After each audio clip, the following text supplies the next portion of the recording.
अस्सलाम वालेकुम स्टूडेंट्स, कैसे हैं आप लोग। स्टूडेंट्स, आज हम बेसिक्स ऑफ ऑप्टिक्स का नेक्स्ट टॉपिक डिस्कस करेंगे और वो है interference in light waves. Students, previous lecture में हम हाइगन्स प्रिंसिपल को डिस्कस कर चुके हैं और उसमें हमने देखा था कि न्यू अगर वेव फ्रंट जो है वो उसकी लोकेशन हमने फाइंड करनी है या शेप फाइंड करनी है तो हम हाइगन प्रिंसिपल को इस्तेमाल करते हुए वो फाइंड कर सकते हैं। लेकिन स्टूडेंट्स, आज हम एक नया टॉपिक डिस्कस करेंगे, इंटरफेरेंस। अब सबसे पहले तो हमें इंटरफेरेंस का पता होना चाहिए, फिर उसके बाद हम इसकी टाइप्स डिस्कस करेंगे। अब स्टूडेंट्स, यहाँ पे आपको सारे कंसेप्ट्स तो बता दिए जाएंगे इस वीडियो लेक्चर में, लेकिन अगर आप इसको briefly examination point of view से प्रिपेयर करना चाहते हैं तो आपको बहुत अच्छी हेल्प मिलेगी। Chapter number 9 first year physics आप टेक्स्ट बुक से याद करना चाहें या फिर आप की बुक से याद करना चाहें, दोनों में ही बहुत अच्छी तरह से एक्सप्लेन किया हुआ है। आप वहाँ से प्रिपेयर करेंगे एग्ज़ाम पॉइंट ऑफ व्यू से। ठीक है स्टूडेंट्स, तो चलते हैं अपने टॉपिक की तरफ। बिस्मिल्लाहिर्रहमानिर्रहीम, रब्बी ज़िदनी इल्मा। स्टूडेंट्स, इंटरफेरेंस क्या होती है? इंटरफेरेंस और कुछ भी नहीं है, सिंपल दो लाइट वेव्स के आपस में मिलने को हम इंटरफेरेंस कहते हैं। अब दो लाइट वेव्स कैसी होनी चाहिए? आइडेंटिकल लाइट वेव्स होनी चाहिए। अब आइडेंटिकल से स्टूडेंट्स क्या मुराद है?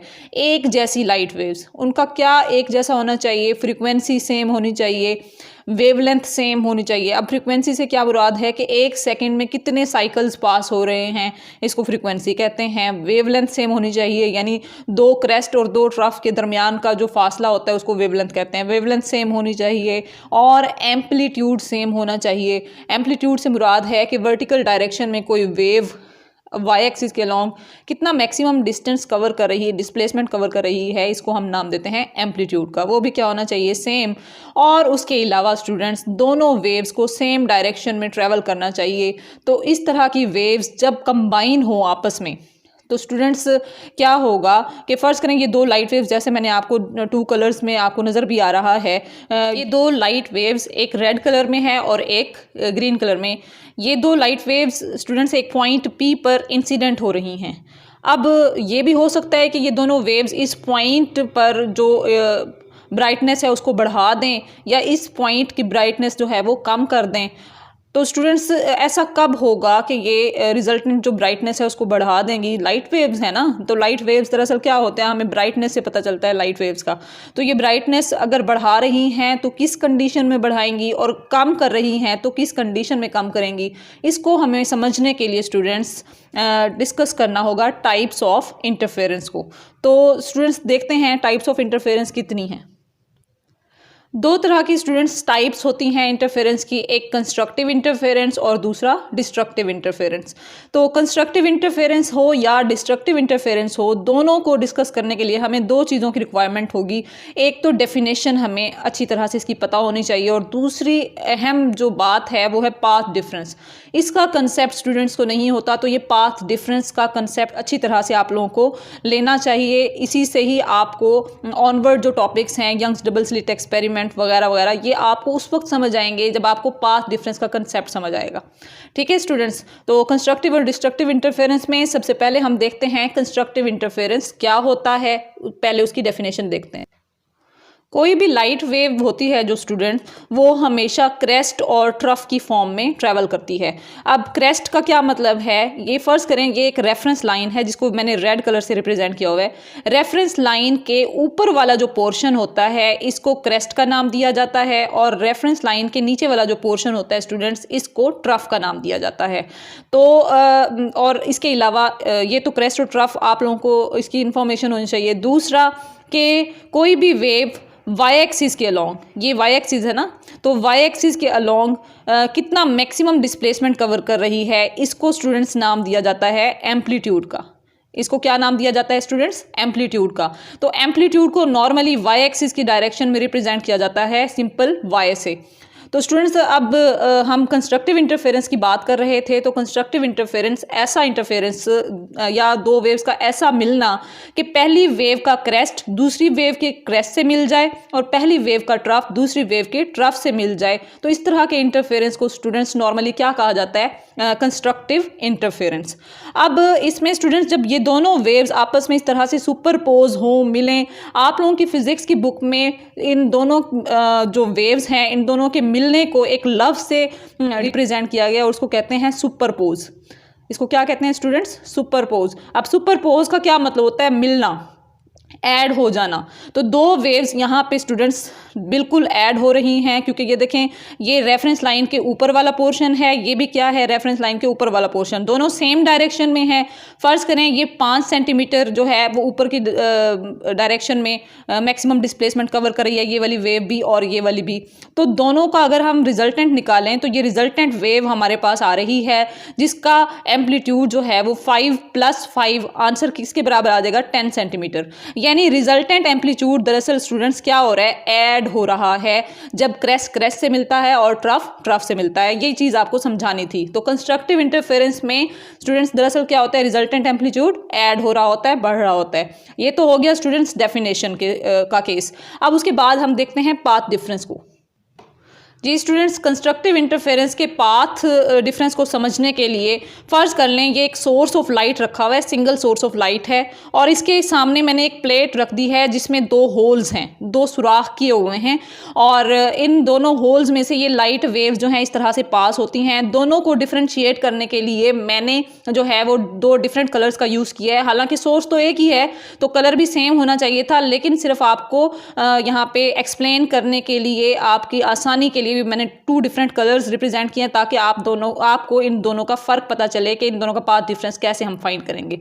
अब स्टूडेंट्स, ये जो वेव 1 है, ये इस पॉइंट से इस पॉइंट तक जब जाती है, यानी इस स्लिट से इस पॉइंट तक, इसको नाम देंगे हम स्लिट का, ठीक है? ये स्लिट का मतलब है होल। अब ये इस स्लिट से इस पॉइंट P तक जाती है, तो इसने जो पाथ लेंथ कवर की है, और इस वेव सेकंड जो वेव है इसने जो पाथ लेंथ कवर की है, तो दोनों में से कौन सी ज़्यादा है? तो जाहिर सी बात है यहाँ आपको जो ब्लू कलर की सेकंड वेव नज़र आ रही है, इसने ज़्यादा पाथ लेंथ कवर की है बनिस्बत 1 वेव के। तो इसका मतलब ये हुआ स्टूडेंट्स के अगर मैं यहाँ पे एक परपेंडिकुलर ड्रॉ कर लूँ, ये जो मैंने रेड कलर से एक डॉटेड लाइन रिप्रेजेंट की हुई है, परपेंडिकुलर ड्रॉ करने के बाद अब आप गौर करें तो 1 और 2 का जो पाथ लेंथ है वो तकरीबन बराबर हो गया है, और जो सेकेंड वेव है इसने ये वाला जो पाथ लेंथ है ये एक्स्ट्रा कवर किया है। तो एक्स्ट्रा पाथ लेंथ को हम स्टूडेंट्स क्या नाम देते हैं? पाथ डिफरेंस का।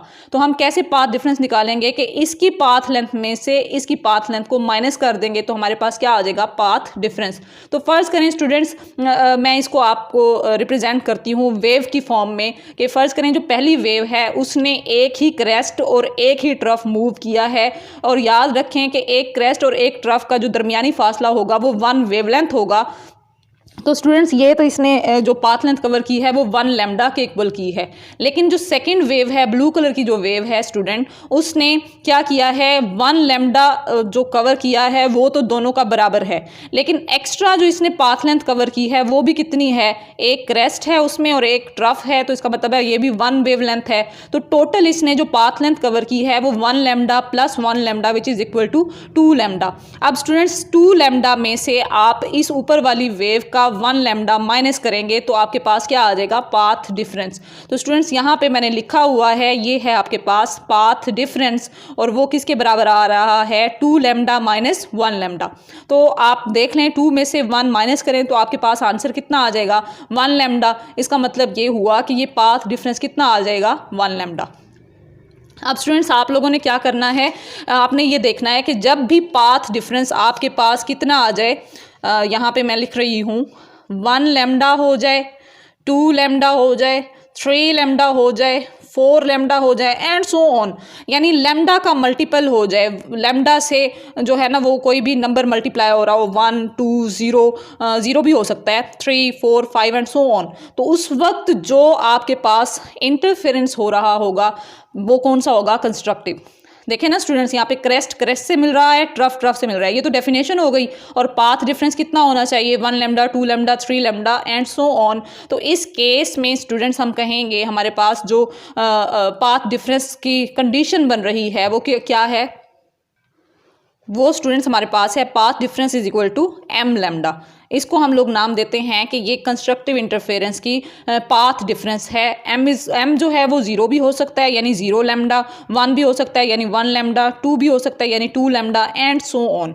ठीक है स्टूडेंट्स, तो ये तो था कंस्ट्रक्टिव इंटरफेरेंस। और जब इस तरह का इंटरफेरेंस होगा तो अभी मैं आपको बता रही थी कि रिजल्टेंट एम्पलीट्यूड बढ़ जाएगा, यानी जो आपके पास रिजल्टेंट वेव आएगी उसकी ब्राइटनेस बहुत ज़्यादा बढ़ जाएगी। ठीक है, तो ये कंस्ट्रक्टिव इंटरफेरेंस। अब हम देखते हैं डिस्ट्रक्टिव इंटरफेरेंस को। जी स्टूडेंट्स, डिस्ट्रक्टिव इंटरफेरेंस क्या होता है कि जब पहली वेव का क्रेस्ट दूसरी वेव के ट्रफ से मिल जाए। ये देखें, पहली वेव का ये क्या है, क्रेस्ट है, और दूसरी वेव के वो किससे मिल जाए, ट्रफ से मिल जाए। तो स्टूडेंट्स इसको हम लोग नाम देते हैं कि इस तरह का इंटरफेरेंस क्या होगा, डिस्ट्रक्टिव इंटरफेरेंस। अभी मैं आपको बता रही थी कि ये जो मैक्सिमम डिस्प्लेसमेंट वाई डायरेक्शन में कवर हो रहा है इसको एम्पलीट्यूड कहते हैं। फर्स्ट करें ये 5 सेंटीमीटर है और मेन पोजीशन या रेफरेंस लाइन से नीचे का पोर्शन जो है इसको भी हम 5 सेंटीमीटर लिखेंगे, लेकिन जब हम लोग रिजल्टेंट एम्पलीट्यूड लिखेंगे तो ये एक दूसरे को ऐड नहीं करेंगे बल्कि एक दूसरे के साथ को माइनस करेंगे। यानी इसमें से इसको आप माइनस करेंगे तो आपके पास रिजल्टेंट वेव का एम्पलीट्यूड आ जाएगा। तो यहाँ पे देखें दोनों का सेम है, 5 में से आप 5 को माइनस करें तो जवाब क्या आएगा आपके पास, 0। इसका मतलब है आपको ना तो क्रेस्ट नजर आएगा रिजल्टेंट वेव का, ना ही ट्रफ नजर आएगा। तो इस तरह के इंटरफेरेंस को स्टूडेंट्स हम लोग क्या नाम देते हैं, डिस्ट्रक्टिव इंटरफेरेंस। यानी रिजल्टेंट एम्पलीट्यूड क्या हो रहा है, कम हो रहा है या फिर 0 हो रहा है, 0 हो रहा है। ठीक है, इस तरह के इंटरफेरेंस को डिस्ट्रक्टिव इंटरफेरेंस कहते हैं। ये तो हो गई डेफिनेशन। अब हम देखते हैं पाथ डिफरेंस को। अब स्टूडेंट्स हम किसको देखेंगे, पाथ डिफरेंस को। जी स्टूडेंट्स, डिस्ट्रक्टिव इंटरफेरेंस को देखने के लिए अभी हम डेफिनेशन को भी डिस्कस कर रहे थे। ये पहली वेव का क्रेस्ट दूसरी वेव के ट्रफ से मिल जाए और पहली वेव का ट्रफ दूसरी वेव के क्रस्ट से मिल जाए, तो स्टूडेंट्स इस तरह के इंटरफेरेंस को डिस्ट्रक्टिव इंटरफेरेंस कहते हैं। अब हम पाथ डिफरेंस की बात कर रहे हैं, तो फर्स्ट वेव ने जो टोटल पाथ लेंथ कवर की है वो एक क्रेस्ट और एक ट्रफ है इसमें, तो ये 1 वेव लेंथ के इक्वल है। ये स्टूडेंट्स कितना इसने पाथ लेंथ कवर किया है, 1 वेव लेंथ। अब यहाँ पे जो सेकंड वेवलेंथ आ रही है, सेकंड वेव जो आ रही है, उसने स्टूडेंट्स इस पॉइंट से इस पॉइंट तक का जो फासला है, पाथ लेंथ है, वो उसमें देख लें आप लोग, एक ट्रफ है और एक क्रेस्ट है, तो वो भी कितना हो जाएगा, 1 वेवलेंथ। तो यहाँ तक इसका फासला हो जाएगा 1 लैम्डा। ठीक है स्टूडेंट्स, ये 1 लैम्डा। अब यहाँ पे देखें ये वाला जो है ना, इस पॉइंट फर्ज करें ये ए, ये बी और ये वाला सी, इस पॉइंट बी से सी के दरमियान का जो ये फासला है ये 1 ट्रफ के इक्वल है। और 1 ट्रफ जो है अगर इसको हम वेवलेंथ की फॉर्म में लिखें तो ये लैम्डा का हाफ हो जाएगा, इसीलिए हम इसको लिखेंगे हाफ लैम्डा। ठीक है स्टूडेंट्स, तो टोटल इसकी पाथ लेंथ हो जाएगी 1 lambda plus half lambda which is equal to 1.5 lambda. यानी पहली वाली जो वेव है इसने पाथ लेंथ जो टोटल कवर की है वो 1 लैम्डा कवर की है, और दूसरी वेव ने जो टोटल पाथ लेंथ कवर की है वो 1.5 लैम्डा की है। तो हम पाथ डिफरेंस निकालें तो स्टूडेंट्स वो कैसे निकालेंगे, इस फार्मूला से, यानी 1.5 वेवलेंथ में से 1 वेवलेंथ माइनस कर लेंगे। तो स्टूडेंट्स आप इसको माइनस करके आप देख लें, तो यहाँ पे मैंने इसको माइनस किया हुआ है, पाथ लेंथ फाइंड की हुई है, पाथ डिफरेंस फाइंड किया है, तो वो आपके पास किसके इक्वल आ जाएगा, सेकंड वेव की path length minus first wave की path length, 1.5 lambda minus 1 lambda. इसको आप खोल लें तो ये आ जाएगा 3/2 लैम्डा माइनस 1 लैम्डा।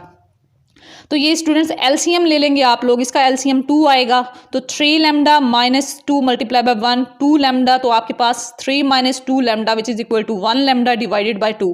यानी अब आपके पास पाथ डिफरेंस कितना आ रहा है, 1/2 लैम्डा, लैम्डा बाय 2 के इक्वल आ रहा है। ठीक है स्टूडेंट्स, तो इसका मतलब ये हुआ कि जब भी आपके पास पाथ डिफरेंस जो है स्टूडेंट्स वो कितना आ जाए, lambda by 2, 3 lambda by 2, 5 lambda by 2, 7 lambda by 2 and so on, यानी लैम्डा बाय 2 का इंटीग्रल मल्टीपल हो। तो इस तरह के जो पाथ डिफरेंसेस होते हैं वो किसको रिप्रेजेंट करते हैं, डिस्ट्रक्टिव इंटरफेरेंस को। वो स्टूडेंट्स किसको जाहिर करते हैं, डिस्ट्रक्टिव इंटरफेरेंस को। अब स्टूडेंट्स यहाँ पे इस डायग्राम में एक और एग्जांपल देख लें कि ये फर्स्ट वेव है और ये सेकंड वेव ही है, लेकिन इस सेकंड वेव ने जो एक्स्ट्रा पाथ लेंथ कवर की है वो इस पॉइंट बी से लेके इस पॉइंट सी तक है। अब इसका पॉइंट बी से सी तक के दरमियान का जो पाथ एक्स्ट्रा पाथ लेंथ है वो कितनी है, इस पॉइंट से इस पॉइंट तक का फासला है 1 वेव लेंथ। ठीक है स्टूडेंट्स, एक क्रेस्ट और एक ट्रफ और एक क्रेस्ट आ रहा है तो 1 वेवलेंथ आ जाएगा, और ये एक्स्ट्रा इसके पास है हाफ वेवलेंथ, तो ये आ जाएगी 1.5 वेवलेंथ। तो टोटल आप लिखेंगे 1 वेवलेंथ ये हो जाएगी 1 लैम्डा, एक 1 लैम्डा ये हो जाएगा, तो 1 + 1 2 लैम्डा एंड हाफ लैम्डा, तो ये आ जाएगा 2.5 लैम्डा। तो टोटल पाथ लेंथ इसने कवर की 2.5 लैम्डा, और फर्स्ट वेव की जो पाथ लेंथ है वो 1 लैम्डा है, तो आपके पास आ जाएगी 2.5 लैम्डा माइनस 1 लैम्डा। इसको जब आप स्टूडेंट्स माइनस करेंगे तो आपके पास आप आंसर फाइंड करके देख लीजिएगा 1.5 लैम्डा के इक्वल आएगा। यानी इसको अगर हम इस तरह से लिखें तो 3/2 लैम्डा भी आप लिख सकते हैं। इसका मतलब ये है स्टूडेंट्स, जब पाथ डिफरेंस आपके पास 1/2 लैम्डा है, कितना पाथ डिफरेंस स्टूडेंट्स आपके पास कितना है 1/2 लैम्डा, 3/2 लैम्डा और 5/2 लैम्डा एंड सो ऑन। तो इसका मतलब ये है यानी लैम्डा 2 पे डिवाइड हो रहा हो तो इसके ये जो है पहचान है। तो इस तरह के इंटरफेरेंस को डिस्ट्रक्टिव इंटरफेरेंस कहते हैं। यहाँ पे देखें स्टूडेंट्स, इंटरफेरेंस क्यों कहते हैं, क्योंकि दोनों वेव्स आपस में क्या हो रही हैं, कंबाइन हो रही हैं, सुपरपोज हो रही हैं। ठीक है, तो अब इसकी मैं पाथ डिफरेंस मैंने यहाँ पे फॉर्मूला लिखा हुआ है, path difference is equal to m + 1/2 lambda. तो m आपके पास आ जाएगा 0 1 2 3 एंड सो ऑन। ठीक है स्टूडेंट्स, तो इसको हम लोग नाम देते हैं डिस्ट्रक्टिव इंटरफेरेंस की कंडीशन भी कहते हैं स्टूडेंट्स। इसको आप अच्छी तरह से रिमेंबर रखिएगा, याद रखिएगा। आज तक के लिए स्टूडेंट्स इतना ही। नेक्स्ट लेक्चर में मुलाकात होगी कंडीशन ऑफ इंटरफेरेंस के साथ। तब तक के लिए अल्लाह हाफिज़।